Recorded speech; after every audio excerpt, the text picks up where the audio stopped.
When you said awake, and that's something, I mean, I have a book right behind me that says awake and awaken, and yogis have been talking about it for 5,000 years to awaken out of Maya and this illusion. And it's been many different philosophies and religions over the years.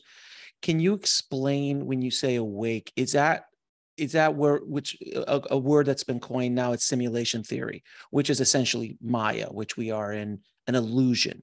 Is that what you mean by awake? You're awakening to the reality of, oh, this isn't real. We are in this different level of existence, but this is not the end all be all. Yeah, that's part of it. And I would say when we use the word illusion, I want to be careful because it's not that the experience of physical reality isn't real.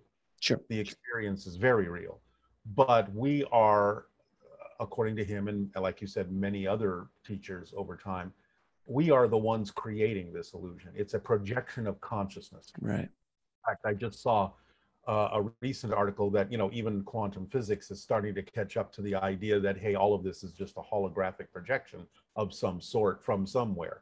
So even science is starting to talk about the ephemeral nature of physical reality. And so yeah, it's about becoming aware that what we experience in life is our creation, and that it's determined by what we believe to be true about ourselves and what kind of process we're attempting to experience to help ourselves learn and grow. From Bashar's point of view, that's the whole point of physical reality. It's sort of like forgetting that you're an expanded being so that you can rediscover that you're an expanded being from another perspective. And that's how creation expands, because the structure of existence, according to him, never changes. It is what it is. But your relationship to it, your experience of it, your perspective of it changes. And that's how creation grows. And so the idea of going through these physical experiences, these limited experiences, with the attempt or potential to break through that illusion and realize that you have created this for yourself for a specific purpose, really expands your consciousness, gives you a whole different perspective on life, and just makes things a lot more understandable. Right, because it seems, when you don't have that kind of understanding of a wider consciousness, this all seems random and chaotic and Right. It's chaos. crazy. Yeah, but when you understand the nature of it and the structure of it and how we create it, and which is what Bashar explains a lot of, then it becomes something that you can really be in the driver's seat about and have the experience that will still give you the lessons you want to learn and help you grow, but it doesn't have to be suffering. It doesn't have to be a struggle anymore.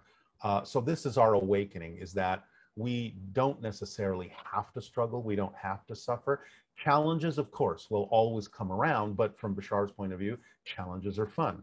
It's what helps us get a new perspective and grow.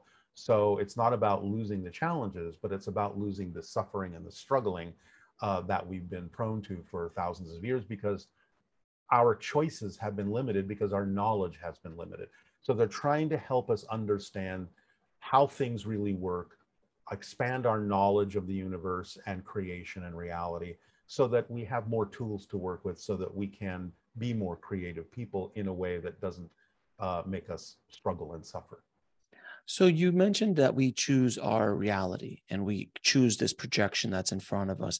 Can you kind of dig into that a little bit, explain it to people who might not understand that we are literally creating the reality that we're walking every day? Yeah, I know there's a lot of confusion in using that word, and the language itself is very limited. So when I say, and when Bashar says we choose, it doesn't mean that we're choosing consciously. So in other words, it's not like saying, oh, you consciously chose to get into an accident. But what he's saying is the belief systems, the definitions about yourself in relation to life that you are choosing because you've been taught to choose them, like I'm not worthy, or bad things inevitably happen to me, or things like that, that are sort of simmering around in the unconscious mind, cause certain effects to happen. And that's what he means by we're choosing it and we're creating it. And so a big part of his information is how to get in touch and become aware of the beliefs that you've bought into about yourself in relation to anything that happens, so that you can have a better definition and a better relationship with that thing and use it to your advantage, instead of going on automatic, so to speak, and just letting the unconscious beliefs run your life. It's becoming more aware of yourself, more awake about who you are. It kind of goes back to that old saying, know thyself, and really investigate yourself to understand, why do you believe what you believe about yourself? Why do you still hold on to something that maybe your parents, your schooling, your friends, or your society taught you that isn't working for you, that isn't who you really are?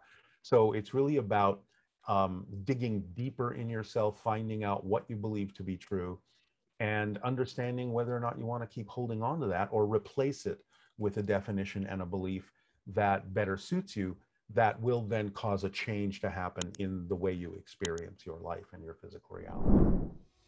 To watch the full video, click on the link below, and don't forget to subscribe.